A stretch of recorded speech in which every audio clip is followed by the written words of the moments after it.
সালের সামরিক শক্তির র্যাঙ্কিং প্রকাশ করেছে গ্লোবাল ফায়ার পাওয়ার। এবারও সামরিক শক্তিতে বিশ্বের শীর্ষস্থানে রয়েছে যুক্তরাষ্ট্র।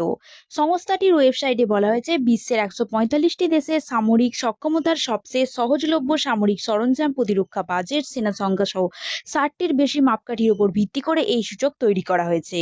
জিএফটি সূচকে দ্বিতীয় সামরিক স্থানে রয়েছে রাশিয়া, চীন রয়েছে তৃতীয় স্থানে, ভারত রয়েছে চতুর্থ, পঞ্চম স্থানে রয়েছে দক্ষিণ কোরিয়া, ষষ্ঠ স্থানে ব্রিটেন, সপ্তম স্থানে জাপান, অষ্টম স্থানে তুরস্ক এবং নবম স্থানে পাকিস্তান এবং দশম স্থানে রয়েছে ইতালি।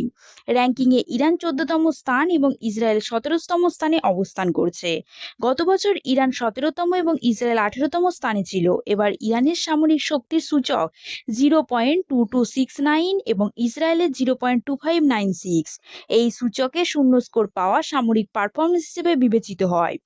এবারও প্রতিরক্ষা ও সামরিক ক্ষেত্রে ইরান উল্লেখযোগ্য অগ্রগতি লাভ করেছে।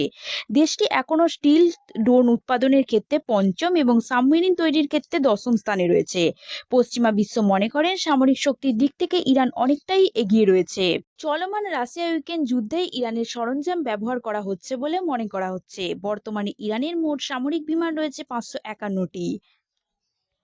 International news Bangla.